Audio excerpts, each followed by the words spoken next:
여러분 안녕하십니까?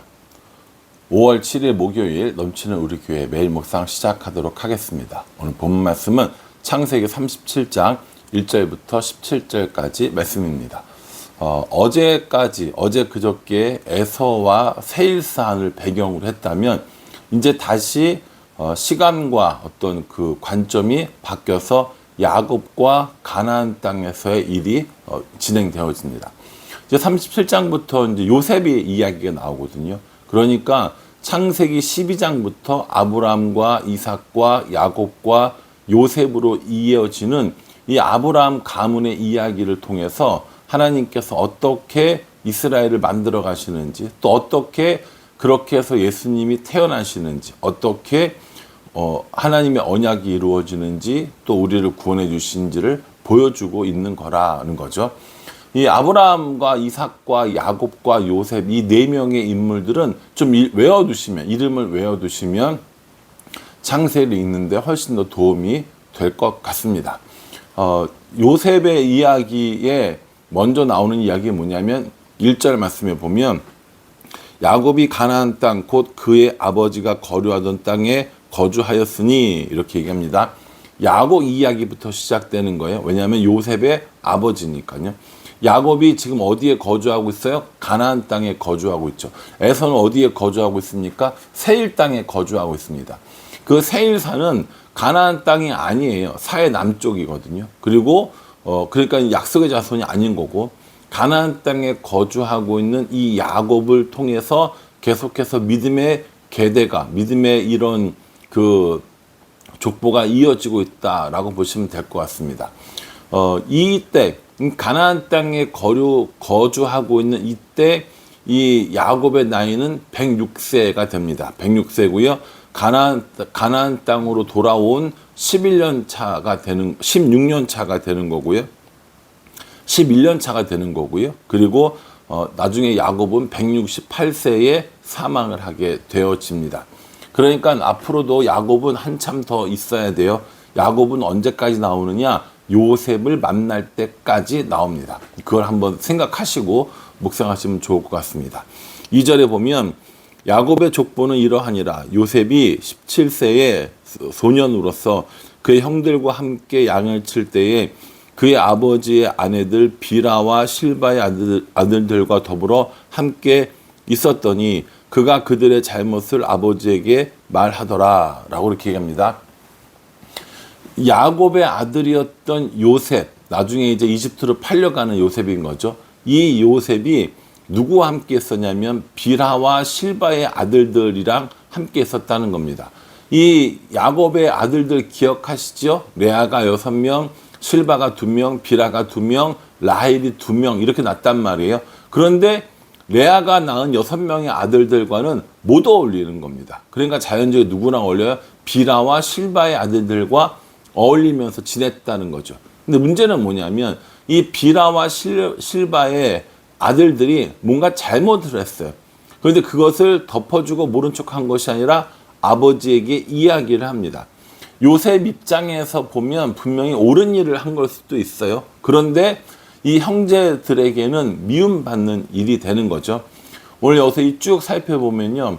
이 요셉이 형들에게 미움받는 3가지 이유가 나옵니다.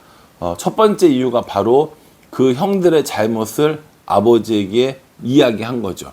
우리가 좋게 이야기해서 아버지에게 이야기했다고 그러지, 이거 우리가 하는 말로 하자면 고자질한 겁니다. 아무리 잘못했어도 막내 동생 뻘이잖아요. 지금 베냐민은 아직 애기고 막내 동생 뻘 되는 이 요셉이 자신들의 잘못을 아버지에게 이르면 형들 입장에서는 좋아요, 싫어요? 당연히 싫죠. 이거는 우리들의 이 집안에서도 일어나는 일이잖아요. 동생들은 항상 형들의 잘못을 부모님께 이릅니다. 그래서 형들이 혼이 나죠. 이 형이 동생이 이뻐요, 안 이뻐요? 안 이뻐요. 기본적으로 이런 구조를 우리가 항상 다 가지고 있지 않습니까? 그러니까 요셉이 이렇게 형들의 일을 고자질한 것들로 인하여서 형들에게 미움을 받게 됩니다. 또요, 두 번째는 3절에 요셉은 노년에 얻은 아들이므로 이스라엘이 여러 아들들보다 그를 더 사랑함으로 그를 위하여 채색 옷을 지었더니 이렇게 얘기합니다. 나머지 아들보다 요셉을 더 사랑하는 거예요. 편애하는 겁니다. 요즘에야 뭐 2명, 3명, 뭐 많아봐야 4명 이 정도 되니까 특별히 편애하는 아이들이 또 이렇게 뭐 있지도 않고 요즘에는 또 워낙 이런 거에 대한 얘기들이 많아서 되게 골고루 사랑하는 것처럼 이렇게 보여주죠. 마음이 어떻든 상관없이. 그런데 옛날에는 그렇지 않았다는 겁니다. 12명의 아들이 있었는데 베냐민은 아직 애기였고 그 중에 자신이 사랑했던 라헬의 첫 번째 아들이었던 이 요셉을 너무너무 사랑했던 겁니다. 이미 에서와 야곱 자신들이 이 이삭과 리브가의 편애로 인하여서 고생했음을 알고 있음에도 불구하고 또다시 이 요셉만 이렇게 사랑하는 모습을 보여주는 거죠. 이렇게 아버지가 이 요셉을 위해서만 특별히 채색된 옷을 입게 해줬다는 겁니다. 이렇게 생각하시면 돼요. 형제가 11명이 있는데 나머지는 다 고무신 신기고 요셉만 나이키 신긴 겁니다. 나머지 애들은 다 그냥 시장에서 사온 브랜드도 없는 옷을 사 입혔는데 이 요셉에게만 최고 비싼 브랜드 옷을 사 입힌 겁니다. 이렇게 생각하면 나머지 형들이 기분 좋아요, 안 좋아요? 안 좋죠. 당연히 안 좋을 수밖에 없을 겁니다. 또요, 이 요셉이 참 눈치가 없었던 것 같아요. 꿈을 꿨는데 2가지 꿈을 꿨는데 그 꿈 내용이 둘 다 비슷합니다. 그런데 뭐라고 얘기하냐면 형, 내 얘기를 들어봐 하면서 굉장히 이 신이 난 이런 그 뉘앙스로 이야기를 합니다. 이 히브리 원문에 보면 보세요, 보세요, 보세요 라는 이런 이야기들이 계속 반복되거든요. 그러니까 너무 좋아서, 자기 너무 좋아서 형들에게 또 아버지에게 이야기를 하는 거예요. 근데 그 꿈 얘기를 들으면 듣는 사람들은 기분이 별로 안 좋을 내용인 거죠. 어떤 내용이냐? 첫 번째 꿈은 밭에서 일을 하는데 이렇게 곡식단을 묶었단 말이에요. 곡식단을 다 이렇게 묶어서 누워놓는데 이 요셉의 곡식단이 일어서고 나머지 형들이 묶은 곡식단이 다 일어서서 요셉이 묶은 곡식단에 절을 하는 거예요. 이 얘기를 딱 들으면 누가 봐도 이 얘기 뭡니까? 요셉에게 형들이 절을 한다. 이런 뉘앙스의 꿈인 거잖아요. 그러니까 이 이야기를 들은 형들이 기분이 좋겠어요? 안 좋죠. 그러면서 뭐라고 합니까? 야, 너가 우리의 왕이 되겠느냐? 우리를 다스리겠느냐? 이러면서 굉장히 기분 나빠합니다. 또 꿈을 꿨어요. 또 꿈을 꾸고 뭐라고 했냐면 보세요. 내 얘기 좀 들어보세요. 이렇게 얘기하는 거죠. 철딱서니가 없는 것 같기도 해요. 우리가 만약에 되게 요셉이 훌륭한 이 인격을 이 당시에도 갖고 있었다면 꿈을 꿨지만 마음속에 가지고 있고 뭐 이야기하고 싶으면 아버지한테 이야기를 하면 될 걸 형들에게 굳이 가가지고 내가 꿈을 꿨는데 형들의 단이 나한테 절을 했어. 또 꿈을 꾸고 이번에는 해와 달과 별들이 나에게 절을 했어. 이런 얘기를 하는 거예요. 그러니까 이 형들의 이야기를 듣고 기분이 좋겠어요? 안 좋겠어요? 당연히 안 좋은 거죠. 그러니 보세요. 고자질했죠. 또요, 그 채색 옷 혼자 입었죠. 그리고 꿈 얘기했는데 그 꿈도 자기네들을 다스리는 것 같은 꿈 얘기를 했죠. 그러니 형들 입장에서는 이 요셉이 미울 수밖에 없었을 겁니다. 아마 지금으로 생각해도 어떤 자녀 중에 이런 자녀가 있으면 좀 밉지 않을까 싶은 생각이 듭니다. 거기다가 이 요셉이 뭐 겸손하고 눈치도 있고 다른 사람을 배려하고 이런 마음이 있었으면 좀 덜했을지도 모르는데 오늘 본문의 이 말씀만 읽어보면 그런 것도 없었어요. 배려도 없었고 다른 사람을 존중하는 마음도 특별히 없었고 자랑하고 싶었고 드러내고 싶었고 아마 17살이니까 충분히 그럴만하지 않았을까라는 생각을 해봅니다. 17살이면 우리나라로 치면 고1, 고2예요. 얼마나 그 애들이 훌륭해서 배려하고 존중하고 그것도 형제들을 그렇게 했을까 싶기는 합니다. 어쨌든요. 이렇게 형들이 미워하고 있는 순간에 때에 형들은 다 양을 치러 갑니다. 세겜으로 양을 치러 가고, 지금 그 이스라엘 사람들이 그 야곱의 가족들이 거주하는 것들은 헤브론이고 세겜 지역으로 양을 치러 갑니다. 대략 한 80km 정도 떨어져 있고요. 가축들을 몰고 간다고 했을 때 한 4, 5일 정도 걸리는 길인 거예요. 이 아버지 야곱이 요셉에게 이렇게 이야기를 합니다. 가서 형들과 양들이 잘 있는지, 양떼가 괜찮은지 보고 오너라 라고 이렇게 이야기를 하는 거죠. 이 이야기가 야곱과 요셉이 어린 시절에 만나는 마지막 만남이 되는 겁니다.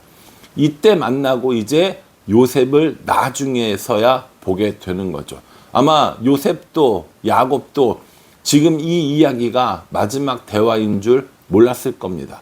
이렇게 형들을 찾아서 형들이 양을 잘 치고 있는지 보고 오라고 하는 이야기를 듣고 이 요셉은 형들을 찾아 떠납니다. 북쪽으로 약 80km 정도를 부지런히 갔겠죠. 근데 세겜에 갔는데 없는 거예요. 세겜에 갔는데 없습니다. 어쩔 줄 몰라 하고 있는데 어떤 사람이 그 형들이 양떼를 몰고 도단으로 갔다고 이야기를 하는 겁니다. 그 도단은 더 북쪽에 있는 지역이거든요. 대략 한 21km 정도 있다고 이야기를 합니다. 그러니까 하루 이틀 정도 걸리는 거겠죠. 그러니까 그 도단까지 또 가게 되어집니다. 아버지로부터 점점 더 멀어지는 이런 일들이 있게 되어지는 거죠. 이 이야기의 그 뒤의 스토리들은 아마 여러분들이 다 아시겠지만 혹시 또 모르시는 분들도 있으니까 이 본문 말씀을 묵상하면서 차례로 한번 살펴보기로 하겠습니다. 오늘 저는 이 말씀 묵상하면서 무슨 생각을 했냐면 누군가에게 사랑받으면 누군가에게는 미움받을 수 있다라는 생각을 해봅니다. 우리 인간관계 가운데도 그렇죠. 회사에서 누군가에게 사랑받으면 다른 사람에게 시기 질투 받을 수도 있습니다. 인간관계가 또 그래요. 근데 그런 인간관계를 말하는 것이 아니라 우리가 영적으로 하나님의 사랑을 받는 사람들이면 우리를 방해하고 우리를 유혹하고 우리를 시험에 들게 하는 이 사단에게도 반드시 미움받게 되어 있다라는 걸 저는 한번 생각해 봤습니다. 하나님에게도 사랑받고 사단에게도 사랑받고 이런 일은 일어나지 않는다는 거예요. 그러니까 하나님의 사랑을 받고 사는 우리가 세상 가운데 믿지 않는 사람들 가운데 사단 가운데 미움받는 것은 어쩌면 당연한 건지도 모르겠다라는 생각을 해봅니다. 만약에 우리가 이렇게 사단에게 미움받지 않는다면 우리는 하나님의 사랑을 받고 있는 것이 아닐지도 모릅니다. 하나님의 사랑을 받고 있지 않다라는 건 우리가 하나님을 그렇게 따르지 않는 거고 하나님을 사랑하는 것이 아닐 수도 있다라는 것이죠. 여러분 어떠세요? 세상 가운데 우리가 여러 가지 어려움들을 당하고 믿는 사람들에게 그렇게 욕을 먹고 있다면 우리가 어쩌면 하나님의 사랑을 잘 받고 있는 건지도 모른다라는 거죠. 근데 여기서 주의할 점이 있어요. 내가 나의 욕심 때문에 다른 사람들에게 욕을 먹으면 안 된다는 거죠. 내가 나의 그런 이익 때문에 다른 사람들에게 손가락질 받는 건 그건 믿는 사람들의 고난은 아니라는 겁니다. 나의 잘못으로 인한 고난이라는 거죠. 오늘 요셉이 여러 가지 일들로 형들에게 미움을 받습니다.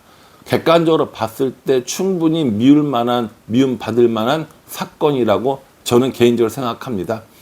그래서 이 당하는 여러 가지 어려움들, 그것이 꼭 그런 미움 받을 만한 일의 결과냐? 그것까지도 하나님께서는 사용하셔서 요셉의 길을 인도하시는 것들을 볼 수 있습니다. 그러니 오늘 이 말씀 기억하면서 하나님의 사랑을 받고 세상 가운데 미움을 받고 있다면, 하나님 때문에 미움을 받고 있다면 그것이 어쩌면 당연한 것일지도 모른다는 생각을 가지시고, 하나님 믿는 것 때문에 핍박을 당하고 박해를 당하는 것조차 하나님의 계획 안에 있음을 인정하고 그 하나님을 믿고 의지하며 나아가는 우리 모두가 되기를 주님의 이름으로 축복합니다. 기도하겠습니다. 하나님, 아버지에게 사랑받았던 요셉은 형들에게 미움을 받습니다. 이 모습 보면서 하나님의 사랑을 받고 있는 우리는 어떠한가 한번 생각해 봅니다. 여러 가지 불이익을 당할 때가 있고 사람들에게 안 좋은 소리를 들을 때도 있습니다. 하나님 믿는 것 때문에, 신앙을 지키는 것 때문에 손해보는 일을 당할 때도 있습니다. 그럼에도 불구하고 우리를 사랑하시는 하나님을 기억하며 살아갈 수 있도록 우리 인도하여 주시옵소서. 예수님의 이름으로 기도합니다. 아멘. 요셉 이야기 잘 안다고 그냥 덤벙덤벙 넘어가지 마시고요. 꼼꼼하게 묵상하시면서 요셉을 통해서 일하시는 하나님, 요셉과 함께 하시는 하나님을 만나고 동행하는 우리 모두가 되기를 간절한 마음으로 기도하겠습니다. 감사합니다.